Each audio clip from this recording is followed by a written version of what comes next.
My name is Mark McGuinness, and this is the 21st Century Creative, the podcast that helps you thrive as a creative professional amid the demands, the distractions, and the opportunities of the 21st century.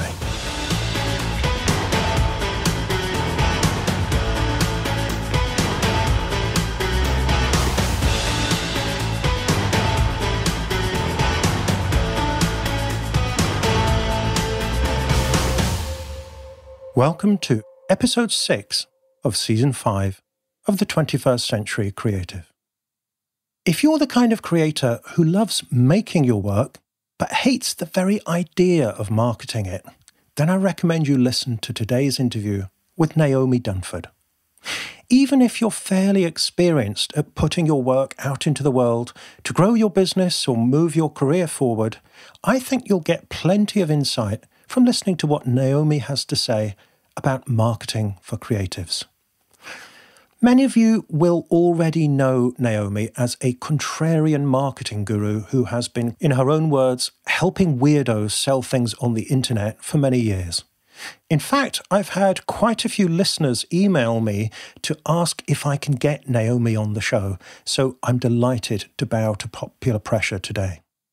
I've known Naomi for years, and as usual, it was a lot of fun talking to her. She's a lovely human being, as well as a very clever and creative marketer, so I'm really pleased that this time I could share our conversation with you. Before we go ahead with the rest of the show, I'd like to tell you about some new projects from previous guests on the 21st Century Creative. I'm delighted to say that this week, Mimi Calvati is running a workshop on Zoom about making poetry from lockdown. Now, Mimi is my longtime poetry mentor, and she gave me a wonderful interview and read some of her poems back in season 2. Now, lots of you have told me after listening to that you are envious of me for having such a wonderful teacher. So now is your chance to experience Mimi's teaching for yourself. It's a 2-hour workshop this Thursday, the 30th of July at 11 o'clock UK time. So depending where you live, you might have to get up a bit early or stay up a bit late, but I can assure you, if you want to improve your poetry, it will absolutely be worth the effort. You can book the workshop at the Arvon Foundation's website. That's arvon.org, which is ARVON.org. Or just Google Mimi Calvati Arvon Masterclass, and Calvati is spelt Khalvati. Now, many of you told me you found Christina Patterson's interview in season 3 based on her book, The Art of Not Falling Apart. A very moving, but also an uplifting experience, in spite of the fact, or maybe because of the fact, that she doesn't shy away from looking at the dark side of life. So I am sure you will be excited to know that Christina has now launched her own podcast, Work Interrupted, a podcast looking at work life after COVID and asking, what next? Now, as well as being an author, Christina is also a very experienced journalist. She's regularly on TV over here in the UK, so she's very well informed on the subject of work. She's also able to attract a high caliber of guests, and she's really great at asking probing questions that really get to the heart of the matter. So, if your career has been disrupted by the pandemic, and let's face it, that includes most of us to some degree, this promises to be a great way to get your head around the new world of work. So that's Work Interrupted by Christina Patterson. Another new podcast launched by one of my guests is The Entrepreneur Ethos by Jari Balander, who was here in season 2 talking about his book, also called The Entrepreneur Ethos. And like the book, the Entrepreneur Ethos podcast does a great job of exploring the human factors of entrepreneurship, like attitude and mindset and community. I was recently a guest on the show, and Jari and I had a great conversation about the creative aspects of entrepreneurship. And if you haven't listened to Jari's interview on the 21st Century Creative yet, I do recommend it. I mean, I don't want to give too much away, but lots of you told me it was a surprisingly personal and moving conversation for a topic that was ostensibly business-focused. Another project that should be of interest to creative entrepreneurs and freelancers is a new website, freelancing.eu, launched by Robert Vlack, who gave us a terrific interview in Season 4 based on his book, The Freelance Way. For many years, Robert's been a real leader for the freelancing community in the Czech Republic, where he lives. He's been running one of the largest national communities for freelancers in Europe. And now, he and his team are reaching out to the whole continent with a directory of freelancers, as well as advice on the art of freelancing. And I'm proud to be one of the first members of the directory. So, do check out freelancing.eu if you are either a European freelancer or if you're based outside of Europe but you want to get in touch with European clients. Meanwhile, in the 21st Century Creative Patreon group, we marked the halfway point of the season last week by reviewing our progress on the creative goals we set ourselves for the season.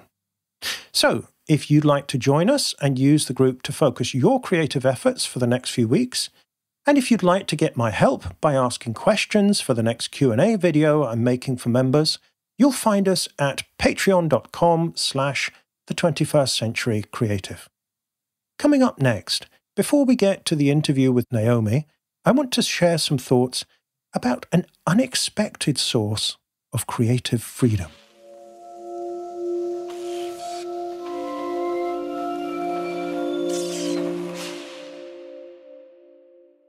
Today, I want to persuade you that systems can set you free.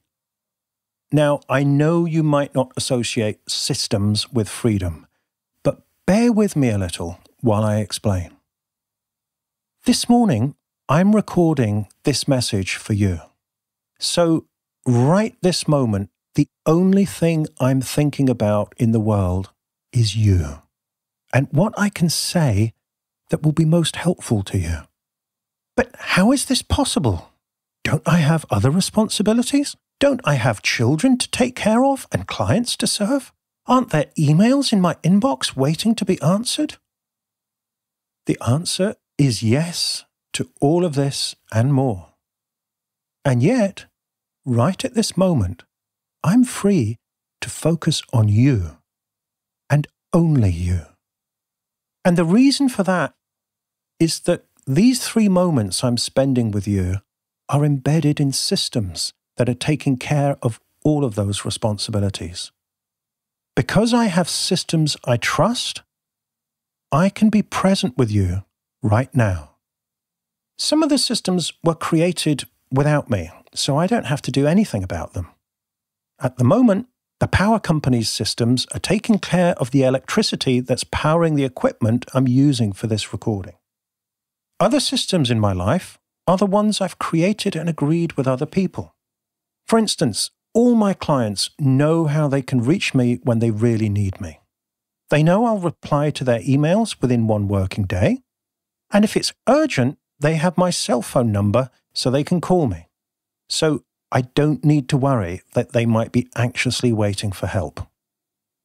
My wife and I have agreed systems for who is on duty and working and who is taking care of the children at different times of the day and work, which means the children get taken care of, but we're also both free to get our work done. And there is a third category of systems that set me free, and these are the ones I create for my own personal use. I have a productivity system that means there is a time and a place for everything in my working life. Writing, recording, serving clients, answering emails, filing accounts, and so on.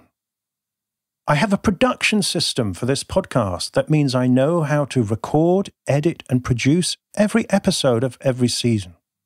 And none of this would be possible without good marketing systems to promote the podcast and also my books and my coaching service. Even as I record this, my website, my email systems, my social media systems are working hard for me, helping new people to discover me and my work, and helping them at the same time with my articles, my free course, and my podcast episodes. I could go on and talk about the systems I use for writing, accounting, publishing books, and so on, but hopefully you get the idea. The more powerful, effective, and reliable my systems are, the more I can trust them, and the more freedom I have to be present in the moment, whether I'm writing a poem, talking to a client, answering an email, playing with my children, or talking to you right now. So why do systems have such a bad reputation? I mean, even the word system sounds cold and machine-like a computer system. And the system, with capital letters, sounds sinister and malevolent. We talk about being trapped by the system when we feel like we're being controlled by politicians or bureaucrats. If you feel trapped or oppressed by a system, it's usually because it's been imposed on you from the outside by other people for their goals. It's not a system that serves you. But if you create your own systems for your own goals, they can set you free. Because once it's set up, a system does a lot of the heavy lifting for you, especially when it comes to boring tasks or non-creative decisions. It's a bit like learning to drive a car. It takes time to learn the internal systems, like operating the car, and the external systems, like the road regulations. But once you've mastered both of these, you can focus on the journey and where you want to go. So, how can you create your team at 3 o'clock every day? Or answer your email at 11 a.m. and 3 p.m. only? Or start a trial of some new accounting software? Next, test your system. Give it at least a week and at most a month to see how you get on with using your prototype system. And during this period, it is absolutely essential that you stick to the system. If you start improvising or ignoring it, you won't find out whether the actual system works or not. Be prepared for some discomfort. If you have a new system for email, you may feel anxious if you're not consciously checking it. If you want to rush and get on with your day's work, you may feel anxious about sitting there and playing the guitar after breakfast. But bear with it. Then, when the test period is up, after the week or however long it is, stop and review your system. What's working well? Where are the problems? And what changes could you make to iron out the problems? In the early days of creating a new system, you'll need to be patient and accept the fact that it may be slower or more difficult or more uncomfortable than your old system. That's normal. What you're looking for are signs that it will get easier in future. So, once you start designing systems and start to see them working like magic to free you up and make your life easier, you'll discover that designing systems is a creative process in its own right. So have a go, be patient, and look forward to the moments of magic when your system is really up and running properly, and you realize you're free to be present and focused on whatever you're doing right now.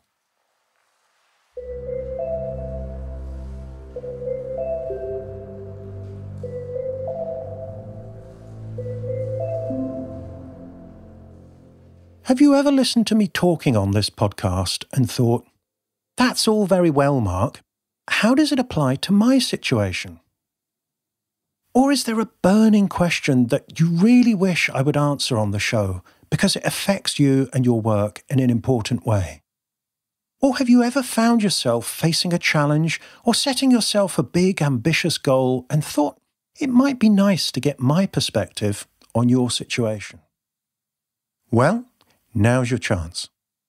As a 21st Century Creative member, you can ask me any question you like about your creative work, your career, your creative business, or your personal and professional development.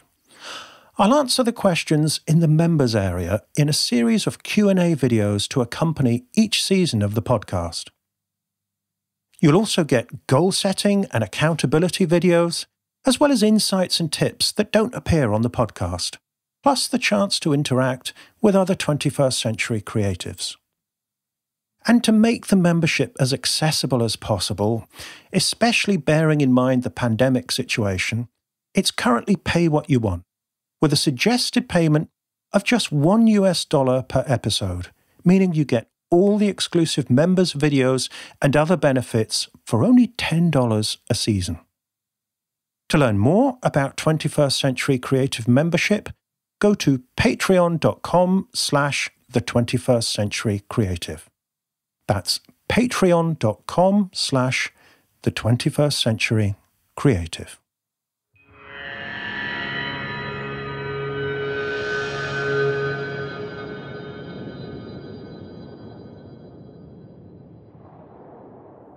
Naomi Dunford has been a source of unconventional marketing advice for unconventional entrepreneurs since 2006, when she launched her blog at ittybiz.com. As the name suggests, she was writing for the owners of very small and unusual businesses, making marketing comprehensible and doable for them. I first encountered Naomi as a reader of IttyBiz, where I was entranced by her irreverent style, the fact that she managed to swear a lot and make it sound elegant and witty, and also that she could solve marketing problems while making me laugh at the same time. Since then, I've hired Naomi as a consultant on multiple occasions and experienced firsthand how good she is at finding solutions to the problems faced by unusual creative businesses. And also how much she genuinely cares about helping her clients.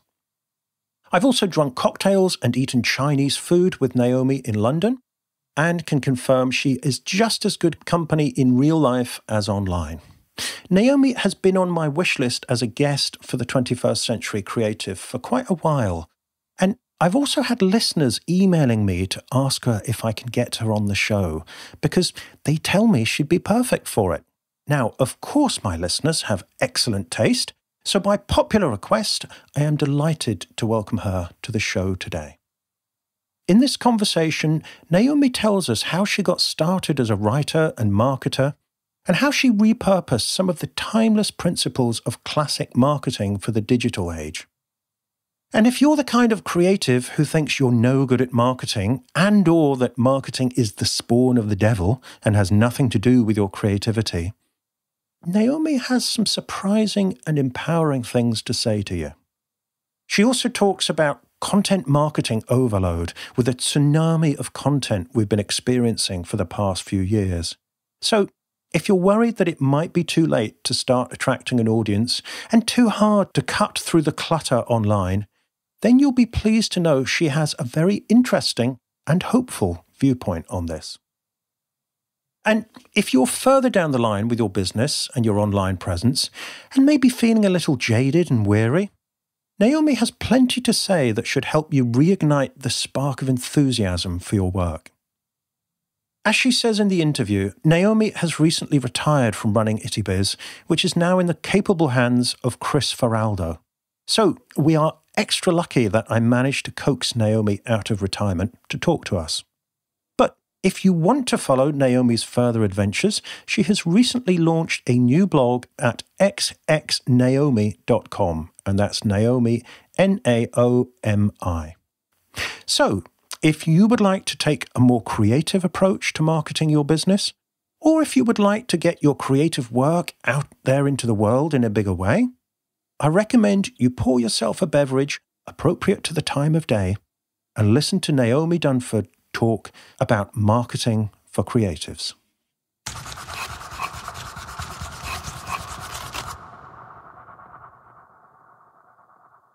Naomi, when you set out on your career, how did you think it was going to turn out? This is the question you lead with? No pressure. how did I think it was going to turn out? When I was very small, I assumed I would write because I didn't really know how to do anything else. Right. And that situation seemed to sustain itself for quite some time.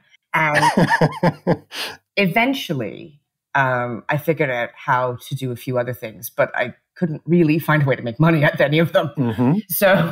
So it sort of was one of those things that I wrote as a child, and then I wrote as a teenager. And then at some point I had to financially sustain myself. And this seemed as good a method as any. So what were you writing to begin with?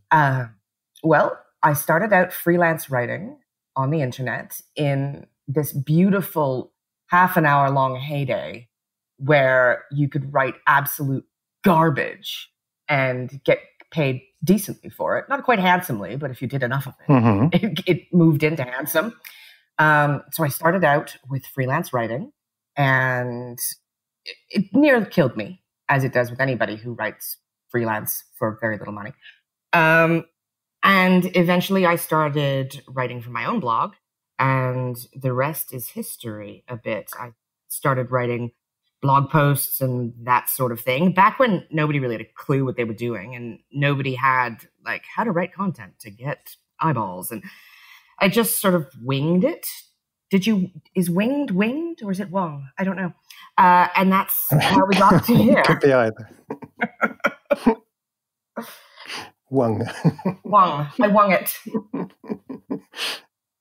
So that was IttyBiz, was it? That was IttyBiz. Yeah. Right. So for anyone who hasn't had the delights of visiting ittybiz.com, can you tell us a bit about what they could expect there? Absolutely. I help weirdos make money on the internet is really the shortest way to phrase it. You help me. The people rest, Mark. The people rest. Yes. So I give marketing and business development advice to solopreneurs and very small companies. Technically, we call an IttyBiz fewer than 5 employees. But the reality is it is 1, maybe a couple, but usually it's a person and a cat. Yeah, so it's one of the websites that says we when they mean it's me and the cat. Exactly. Exactly. Yes. And any mice the cat has found in the meantime. Yes, exactly. Right. So generally speaking, solopreneurs or couples who are running businesses together. Okay. Now, you started off as a writer, and I know you've always written in some shape or form, but where did your interest in marketing come from? Because I know an awful lot of writers who don't have any interest at all in marketing, or so they tell me. I've heard that, yes. My parents were both in marketing, and my grandparents were in marketing as well. It was how I grew up. Both my parents separately had their own businesses. My grandfather used to write copy in the old Mad Men era. And pretty classic third generation. It's just all I've ever been around. And what was your image of marketing when you became aware of what, the rest of the family were up to? Oh, I think that's like asking a fish what its image of the water was. It was really just life. And marketing was, well, how in the hell else are you going to sell something? It just was. I realize that's an awfully boring answer, but it was just all there was. And somebody in my house was always hustling for something. And my mom did service and my dad did products. And my grandfather did the higher level stuff at agencies. And it's just all I ever knew. So, okay, but I'm still interested in your interest in it. What is it that you find fascinating about this whole? Well, for starters, what would you say your definition of marketing is? That's a good question. I would love to say I'm classically trained. That would imply that I am trained, which I'm not. But you play the piano. I follow a very classic approach to marketing, which was the original AIDA formula devised way back in the, 20s or something. And it's this process that a customer or a prospect or a potential client goes through, which is first attention. They need to know you exist. Then interest. It has to be something that interests them. then desire, they have to want something, and then action. They take action in some way. Mm-hmm. Traditionally, that's known as a purchase. But in this day and age, in the attention economy, sometimes eyeballs are far more important than money. So taking some manner of action, subscribing, sharing, those kind of things. I really like the classic approach. I like the simple approach that every prospect, every potential customer has to go through that journey, maybe quickly, maybe slowly. And I find the process of moving people along that little 4-step journey fascinating. And I think so much of who we are is based on what we buy. And that can be true of organic produce. That can be true of luxury goods. That can be true of services to have people make our lives easier, all of those things. And I just find it really, really interesting. And I know, like me, you work with a lot of creatives, and not all of said creatives are as enthusiastic as you are about marketing, to put it mildly. So what do you say to somebody who comes and say, well, look, I want to sell my stuff, but I don't really want to sell it. I would rather not have to do this at all. I would rather just make it. Well, on one level, we would all rather just make it. And so I empathize with that perspective. Even though I am in marketing, I don't like marketing my own stuff. I just want to make it and get on with the next thing. So I certainly have empathy for that. And I think it's important to give people a safe space where they're allowed to be nervous or frightened or apathetic or contemptuous, let's be honest. So we need to provide a safe space for that. But on the other level, I generally don't particularly want to brush my teeth. I don't. I just want to have them. But so it goes. If you are going to have teeth, you need to care for them. And if you're going to have products or services, you need to care for those too. And marketing is not optional. And in this day and age, it is even more not optional, as people who don't even have businesses or products for sale need to have personal brands so that they can look cool on LinkedIn while they're working in Fortune 500 companies. Yeah. And marketing is not optional. And so I think in many cases, the faster we move on from that idea, the happier we're all going to be. And we creatives like to think that we are special, unique even. Would you say there is anything particularly special or different about the challenges we face marketing ourselves as creatives versus the rest of the world? Or is it all pretty much the same thing? I think the greatest uniqueness that we face is the constant belief that we're unique. I think a lot of this is one of those words that I've just gotten so into lately. My brother introduced me to it. Normcore. I realize the rest of the world. Normcore, which means like super normal. Okay, it's now crossed the Atlantic. It's landed in Bristol. Exactly. I'm going to start propagating. Super normal, normcore. Yeah. I like hardcore. Yeah, it's like hardcore, but with normals. Okay. And those people often think they're normal because they are. And so they don't get quite as precious as people like us tend to do. And on the other hand, because they don't get as precious, they're much more likely to just follow the rules. And I don't mean rules as in strict rules. I mean rules as in the rules of physics. Do this, and the chances that somebody will buy your thing go up. Yeah. And normal people are much better at following the rules. But one of the reasons that creatives don't is because that's a key component of being creative. Creative is creating something new. And that is intrinsically anti-rule. And while we may follow these rules or those rules, a photographer may follow the rule of thirds, but they're not going to follow the rules of you're supposed to take pictures of people and fruit. And it's intrinsically rule breaking. So we have this massive cohort of people who break rules for a living. Well, of course, when we come in and tell them you have to do this or you have to do this, well, they're going to rebel. Yeah. Shocker. Okay, so yes, there are things that they have to do, and there are rules that they have to follow, or laws of marketing / physics. And would you say that there are opportunities to be creative within marketing that some creatives have not quite realized yet? Yes, there are an infinite number of them. I would say, though, because making a list of infinite is difficult, I would say that the key thing that I would want creative people to realize is, the classic, I'm not good at marketing is very firmly entrenched as a belief among many creative people. And what I would like to communicate to them is creative people are the only people who are good at marketing. When Coca-Cola says, right, we want some more ads, and they go to a little advertising agency and a bunch of people in slim fitting suits with expensive espresso makers make them a big mock-up of a picture. That thing that they show them is called a creative. The person who runs that company is the creative director.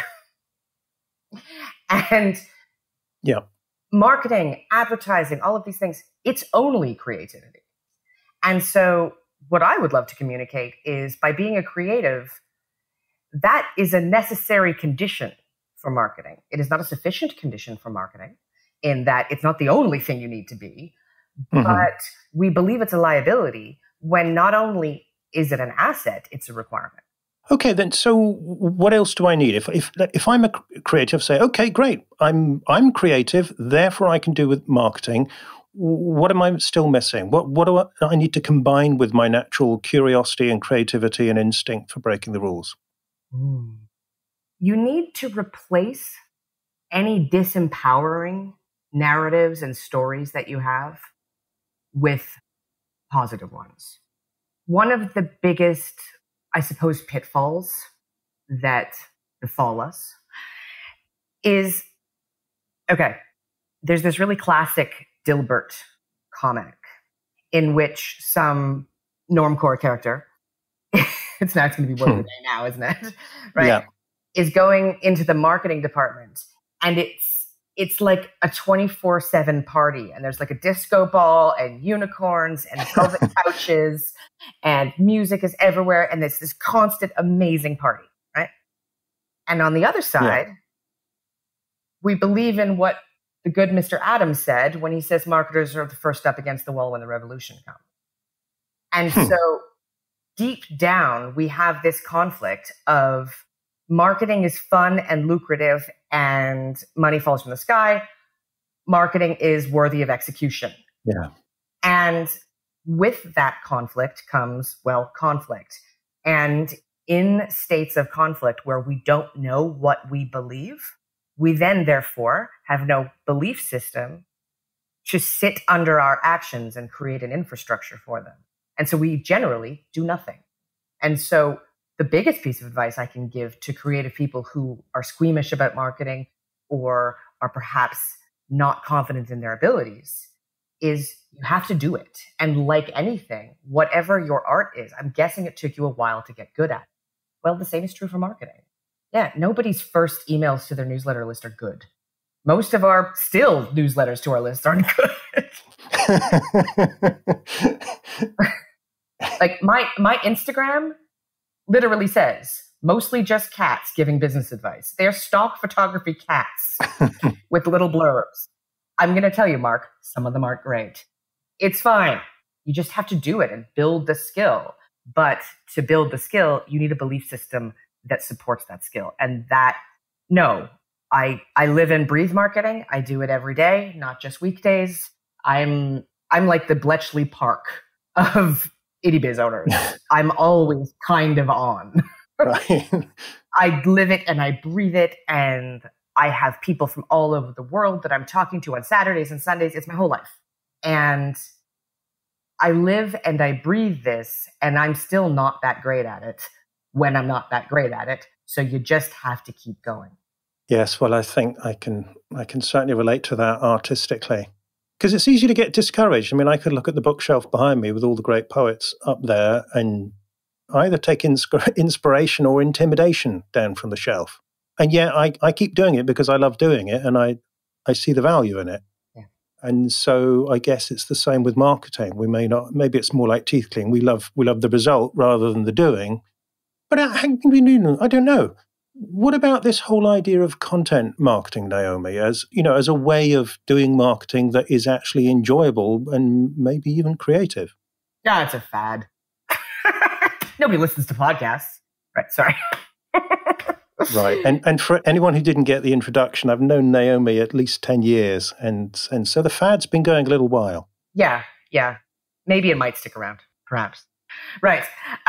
Content marketing. Ask your question again. I'll stop making stupid jokes and actually properly answer it.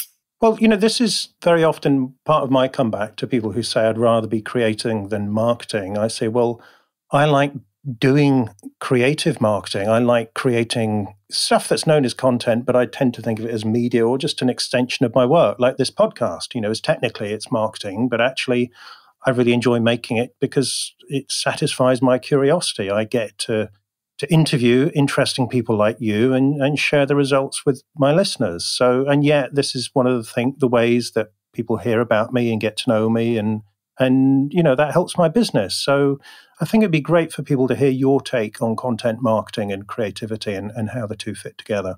I have been in this world, I guess, 14 years now. And here's what I would say. There is talk of what's called content shock. And the basic idea of content shock, I forget. Maybe you can put in the show notes or something, a link to the original piece or something like that. Okay, I'll make a note, yeah. Perfect, do. Because this idea of content shock came about at a time when we had all been, you remember these days, Mark, we were all blogging dutifully every day. That's right. And we would get up a little early and write our blog posts for the day, and it would take about an hour, and then you'd click publish, and then you'd go to work. And there was a voracious desire on the part of the viewer, reader, listener to get more, right? At some point, there was plenty. We were good for a while. And what happened then was called content shock. I've heard this referred to in media as peak TV, peak podcasting, whatever it happens to be, which means we have now reached the point where there is more to consume that we would like, not just randos. There is more that we would like to consume than we could ever consume. Okay. Having said that, the audience is just as voracious now as they used to be. We cluster now. We cluster and find things that are really customized for us. So it's not so much I write a blog post today and I can reasonably assume that I will get 5,000 visitors reading it today because they have absolutely nothing else to do because nobody else is making content. Now everybody and their dog is making content. But what that means is it's this amazing opportunity to do incredibly creative things that maybe 10, 15 years ago would have been too weird. Yes. The rules have become so lax as to be virtually non-existent now. And if I were a creative TM, title case, a creative person, coming into creating content, this would be the time that I would be thrilled. Because you and I, well, maybe you're a little more flexible than I am, but I really locked into the old ways and the old rules. And it took me a long time to sort of stop being so old and dusty and start bringing that creative spirit again to my own work, because I got really locked into existing habits and patterns. Now you can make a YouTube channel about anything. Yeah. And certainly production standards have gone up, but the cost of creating things well has also gone down. So nowadays you can make weirder videos than you used to be able to, but they better be nicer videos. Yeah, I think that for me, there's a sense that you've got permission to be more extreme, or even, there's an incentive to follow your own extreme inclination. Yes. Because maybe 10 years ago, if you did something that was a bit more mainstream, you would probably get more attention. But now there's already loads of people doing all the mainstream stuff. So you might as well do that weird, extreme thing that obsesses you, because you know what? There will probably be enough people out there who go, that's exactly what I want. Exactly. And they find it and they fall instantly in love. And if I could communicate anything to people who are considering creating content marketing like that, it's like that love, that connection, that initial spark of, oh my God, this is perfect. If you can get that with one person, you can get it with 10 people. And if you can get it with 10 people, you can get it with 100 people. And if you have 100 or 1,000 people who had that initial spark, you now no longer need anyone like me to tell you about marketing, because that train is going to go all on its own. It's going to have its own natural momentum, because that spark is inimitable. And I can't teach anybody marketing that will have a greater effect than that spark of recognition of a fellow weirdo. Yeah, that's wonderful. So look for that spark, folks. Okay, Naomi, suppose I'm listening to this and I'm not necessarily a beginner in my art or my creative work, but I haven't really shown up online. I haven't put my work out there and I'm thinking, okay, now's the time, and particularly love the idea of doing something weird or extreme. Where should I start? What kind of questions should I be asking myself? What kind of media platforms or channels should I be considering? How do I come up with a strategy that's going to cut through all of this content shock? Now, that is a very interesting series of questions that you present. My general answer is going to be this. I'm not going to say in all cases, every single listener and every single conceivable type of creative pursuit, but I would say that the overwhelming majority of creative stuff that we do at some point incorporated the concept of reverse engineering. Mm-hmm. Okay. So you at some point were inspired by a piece of poetry. You were inspired by a video, by a photograph, or over the course of your life, you have absorbed the just information from your environment. You've seen, we see pictures, we see movies, we hear music, whatever, right? And we have this sort of amalgam in our mind, and then we get an idea, whatever that idea is. So whatever your creative thing is, lovely listener at home or on a train, at some point there was a process of reverse engineering where you imagined the ultimate thing you wanted to achieve, your painting, your song, whatever, ad campaign. And you sat down and said, right, how am I going to do that? And you did that via reverse engineering. So you imagined the end on some conscious or unconscious level, and you worked backwards to create your creative result. Okay? You have to do that with building your business and marketing your business. So you think to yourself, right, website, probably need one of those. And you sit down and you go and absorb, just like you did with whatever you do for your creative living. Look at other websites. Think to yourself, right, they usually have about 5 pages at the top. Got it. There's a homepage. There's an about page. There's a place where you can give money for something. There's a contact page. And then there's usually another one, something like testimonials, some things like content marketing or articles, or go listen to my podcast or watch me on YouTube or whatever. And you look at that and go, right, 5 pages. I think I can probably pull that off. And you make yourself a little list of things to do. And you go, right. Maybe the next thing is, okay, I think Pinterest is for me. Sure. You've decided Pinterest is your thing. Fantastic. Okay. Look around.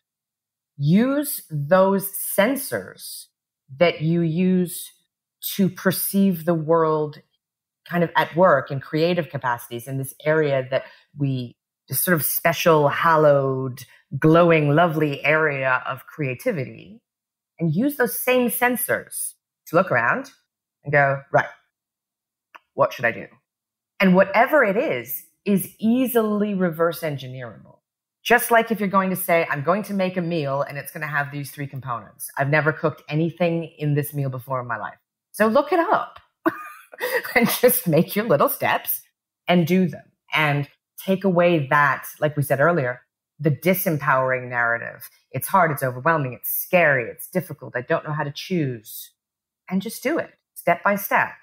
And I assure you that whatever it is that you do creatively is far, far, far, far more difficult than writing a newsletter. I love this, Naomi. It's made me realize artistically, a lot of us do start with reverse engineering. I mean, I got into writing poetry because I loved reading poetry. And it was that moment of, oh, well, could I do that? And of course, you start off by copying or imitating types of poet, of writer that you like. And it was the same when I started blogging. I remember I saw the first blog that really sparked something in me was Steve Pavlina's blog. Oh, I love him. I love him. And this was like 2005 or something. And I'd never really seen a blog. And I'd heard about it through Seth Godin, and I looked at his, and it was fine, but it was kind of marketing and big picture insights, which I knew wasn't my thing. And then I saw Steve Pavlina, and his tagline was personal development for smart people. And he was writing all this weird stuff about polyphasic sleep and productivity and relationships and whatever. And I thought, wow. And he's just putting it all out there on the internet. And I thought, well, I could do that. But I would do personal development for creative people. But in a way, he'd figured out all the hard stuff. He'd figured out the model and, publishing stuff online will help your readers and therefore will help you. And yes, there are people who want to read it because he wouldn't have all these readers. And I was like, oh, well, I'll do my version of that. Exactly. I was actually inspired by you, a conversation that we had years ago, something about poetry, because of course it was. And I was on my way back from something, and I remember I was sitting in the back of a car, and I don't remember any of the details, but I remember there were a lot of people in the car, and I was very squished in because I was the smallest. And I sat down and wrote a poem on my phone. Wow. And it was the first poem that I had not been assigned by a teacher that I had ever written. And for whatever reason, that you should probably Google it first to make sure that you're doing it right, just left me. Yeah. And I sat down with the Notes app on my old iPhone 4 or something. And I sat down and I wrote a poem. Why? Because how hard can it be? Writing excellent poetry? Probably tricky. Writing poetry at all? Right. Probably, I think I can hack it. Yeah. And the same true with marketing. Okay. So that's for people who are getting started, who are, looking to make their first mark on the internet, the wider world. What about somebody who is, say, a bit further down the line, career-wise, maybe presence-wise? Maybe they've had an audience for a while and they're feeling they've reached a bit of a plateau, maybe creatively and business-wise. What kind of challenges do you come across when you work with people at this stage of their career or their business? That is a really easy question. Thank you for that. We get stuck. That's the biggest issue with mid-career and beyond.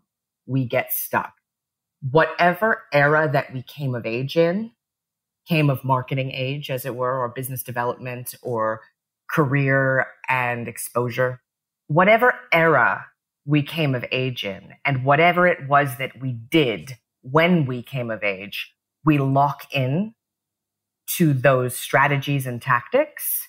And it is very difficult to get oneself out of those locks. And this is why coaches can continue to exist and feed themselves and their children, is once you get locked, you usually need somebody else to come in and unlock you. And that is the biggest challenge by far, without a close second. They just get locked into the old way, and it becomes very, very difficult, neurologically difficult, to break out of those habits and routines. So what do you do with them? Well, I'll tell you what I personally do. Is this what other people should do? I don't know, because it's going to be very based on temperament. But I will say, what I will usually do, I try to always lead with empathy, because if you're at this stage, you have already achieved something remarkable. You have already achieved something that I assure you somebody in your childhood said couldn't be done. You have already beaten the odds. You have already achieved even microcosmic greatness. And a huge part of that initial part of working with people like that is creating a compassionate, safe place for them to stop beating themselves up about, oh God, I should be this, I should be this, I should be this.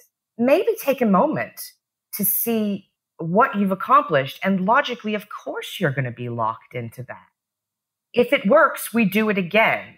I do not reinvent the wheel when I'm making scrambled eggs in the morning. I don't go, you know what? I'm really in a scrambled egg rut. I should probably bake them a little bit differently. That's how the brain manages resources efficiently. Once it finds something that works, it stops looking for other ways. And then it becomes quite loyal to that way that works and gets a little cross with you if you decide to start changing things up. So forgive yourself. It makes perfect sense. Then the next step, once I feel like they're feeling safe and loved and respected, then we can move into, okay, what do you think you should be doing? What do you wish you could be doing? What is nagging at you that really you should do that? So if you and I, let's say this was years ago and you hadn't published books yet, and you came to me and said, I'm in a rut and my marketing sucks and blah, blah, blah. So we would go through all of that nice kumbaya, lovey-dovey, make you feel empathized with. And then I would say, right, what do you think you should be doing? And you'd pause for a moment and you'd say, I think I should be writing a book. And then I'd say, right, then I guess you should write a book. And then we work through the necessary struggles and the sort of reconciliation that comes with embarking on new projects, that comes with coming out of a comfort zone, things like that. But realistically, people who are in a mid stage of their career or later know exactly what they should be doing next. If we gave you truth serum, that stuff that potion that you have in Harry Potter that forces you to tell the truth. If we gave you truth serum, you would know exactly what you should be doing. But something is stopping you. And that's probably some level of neurological attachment to your existing ways, or a big narrative of how it's going to be hard, about how you can't do it, about how it's going to be overwhelming, it's going to take forever, all the classic stuff. But the next step is to do exactly what it is you know you should be doing. You know you should. The next step is blogging. The next step is podcasting. The next step is going on the interview circuit. The next step is running ads. The next step is building your email list. The next step is building your website, getting more involved in social media. You know what you should be doing. As simple as that.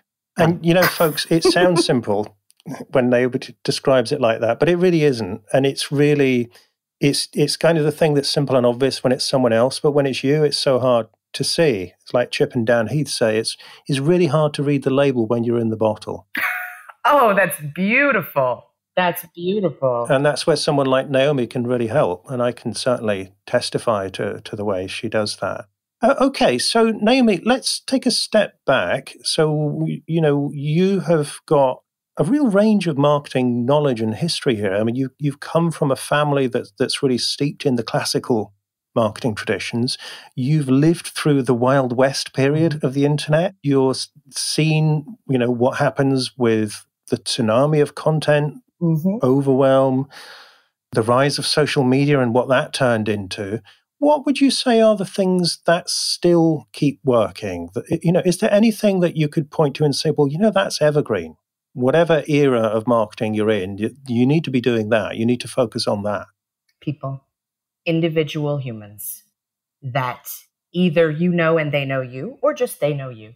But if your great grandmother was a laundress and took in clothes to scrub in her back garden, everything she did came back to her relationships with people. And that's still true today. You, for example, emailed me and said, Naomi, would you like to come on my podcast? And I went, of course. I do not wake up before 10 o'clock in the morning unless I am taking a plane or there's an alarm of some nature. I am the classic. Okay, this is one area where I do have the classic artistic, I stay up late, I wake up late, I'm those kind of, but I did it because I know you and I like you. And the time slot was 9:30. So, all right, I'll wake up like an adult. I woke up at 8 o'clock in the morning for you, Mark. Dear listener, I hope you appreciate the sacrifice Naomi is making, because it's very inconvenient of me to live over on this side of the Atlantic when Naomi is on the other side. So it's really quite intense. But that's it. I know you and I like you. And you said, would you like to do this thing? And I said, of course I'd like to do this thing. There you go. That was true 100 years ago, and it was true 5,000 years ago, and it's true now. So whatever the medium, whatever the message, whatever the forum, the thing that remains is people. Okay, so obviously to me, that's a very relevant and pertinent example, because I'm thinking about the email I sent you was quite short. Whereas if I'm inviting someone to come on the show who's never heard of me or the podcast, the email is a lot longer, because I need to, I've got to work even harder on the subject line of the email. I've got to grab their attention. I've got to make it clear it's an invitation and what it is quite quickly, because if they see a long email, they think, what the hell is this? And I know that I need to persuade them that this is the kind of show that they would want to be on. And I need to spend a lot longer crafting the copy, if you like, the text of that email, than if it's someone I've been in touch with for years. And I think this is an important marketing principle, that if you've been showing up for years in somebody's life and they already know and like and trust you to an extent, it's a lot easier to make an invitation or to make an offer. Whereas if you don't, you've got to work a lot harder at it.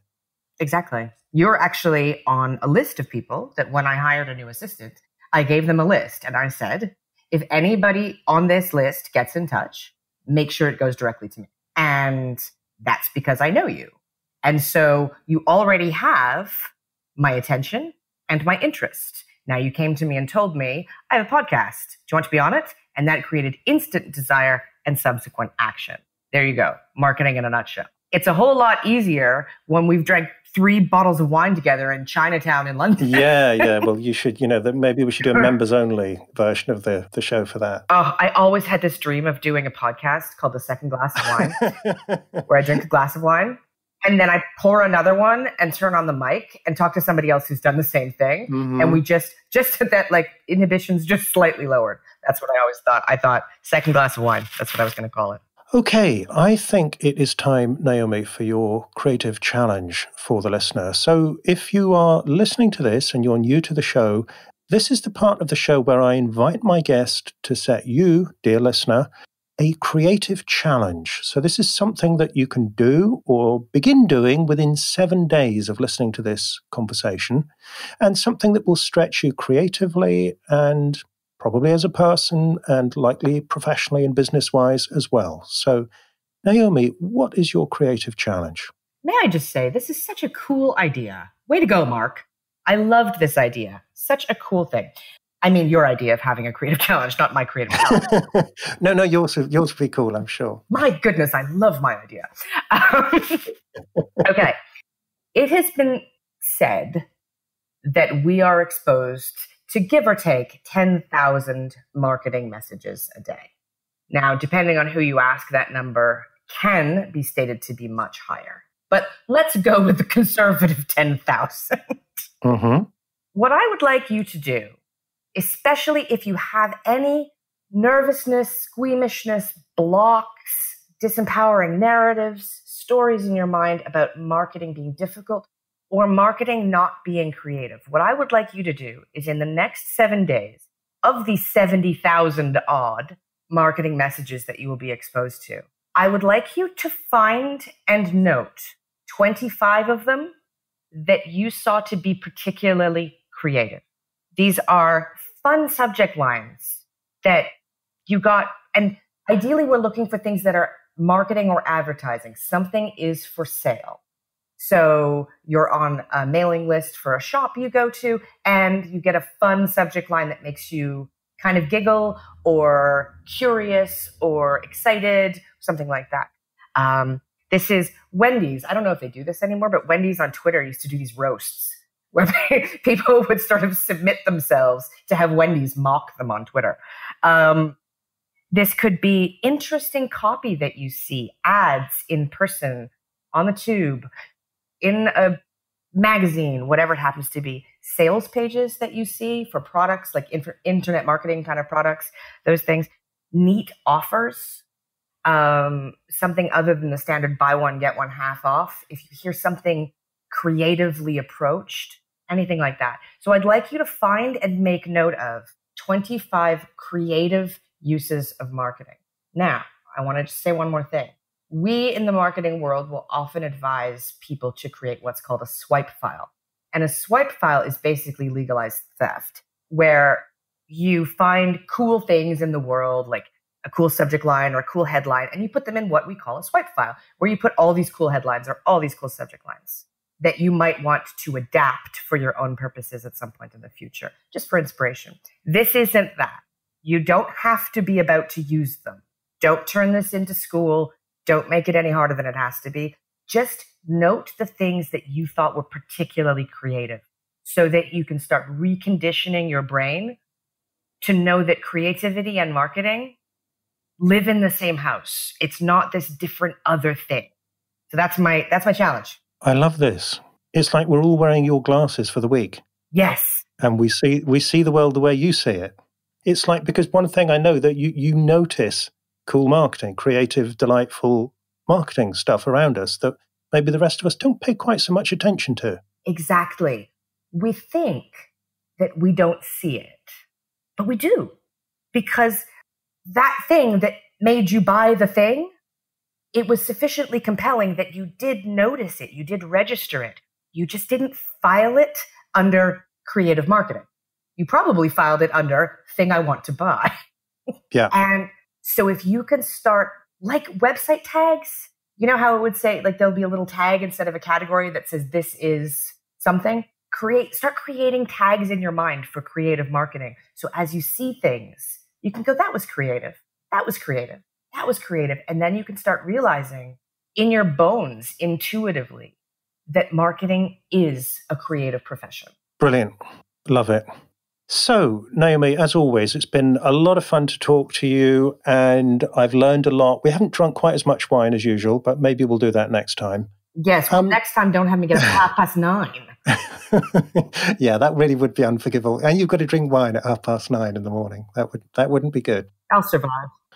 Okay, so Naomi, this is usually the point of the interview where I say to my guest, okay, where should people go? What's your website? How should they connect with you online? But I understand your circumstances have changed rather radically recently. What's happening there? They have indeed. I, at the ripe old age of almost 39, retired. Wow. Yes, I sold my business to the beautiful, charming, and eminently talented Chris Feraldo, who has been my assistant since the year dot. And she has been gently suggesting and or haranguing and or full out harassing me to stop it and give it to her. And eventually I stopped micromanaging, stopped getting in the way, and I did give it to her. So now I am retired. And how's retirement? Fantastic. It is a great way to take loads of baths, read pre-Victorian fiction. The best kind. Right. I'm learning to cook my own food again instead of just having a man bring it to my door. It's great. Great. And so does this mean there's nowhere people can go to get more Naomi online? Well, as it stands for what I'm up to at the moment, as I've said, I'm primarily focusing on bathing and reading. But if you want to have access to my entire body of work, and my whole life's work is available in what we created called the Karma Store. So what we've done is we've taken every product every modern product that I want anyone to ever see. So not a retro section. Exactly. Every product, every book, every audio program, every course, anything like that I've done is in what we call the Karma Store. And it is all on pay what you can pricing. And the profits are going to kiva.org. So which is, if people aren't familiar with Kiva, it is a micro-lending platform where IttyBiz owners all over the world can apply for small loans to help them get their businesses off the ground. So if you want to do something for a good cause, and if you want to inexplicably hear me talk for longer about marketing, you can pretty much have an infinite amount of it for any amount of money you care to pay. Wow, that's quite an invitation. And also, there is another benefit, Naomi, isn't it? That they get the benefit of your accrued years of marketing wisdom. So it's not just about listening to Naomi's voice, great as that is, but you will learn an awful lot. I've learned a lot from working with Naomi and studying with her over the years. So if you would like to do something good for your business as well as for IttyBiz owners around the world, then head on over to ittybiz.com. Exactly. I believe it's itibus.com/karma store. That seems like the sensible thing for it to be, but I'm sure you can put it in the show notes. But otherwise, it is emblazoned all over the website at every available pause point. So you should be able to find it. Great. Okay. I shall make sure that the correct link is in the show notes. So thank you, Naomi. As always, it's an absolute delight to talk to you. Well, thank you. I think you're doing wonderful work here. I'm so excited to see the other people in your, what do you have? You have seasons, right? That's right, seasons. Yes, Yeah. Yes. Well, I'm very excited about the next season, Mark. Excellent. Thank you.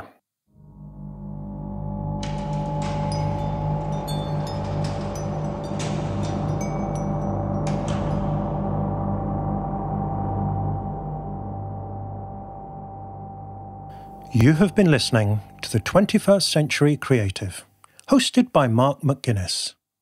You can find the notes for today's show, as well as all the backlist episodes of the podcast, at 21stcenturycreative.fm. If you enjoyed the show, then I hope you'll subscribe in iTunes, and I'm always grateful for your reviews and also for sharing the show with your friends and followers. If you'd like my help applying the ideas in the show to your own situation, you're welcome to join us in the 21st Century Creative Patreon group at patreon.com/the21st-century-creative. And if you are an experienced creative and you're curious about getting my help as a private coaching client, then the first step is to go to 21stcenturycreative.fm/coaching questions and answer the questions on that page. And I'll be in touch with you as soon as I've reviewed your answers. Thank you for listening. I hope you'll join me again soon.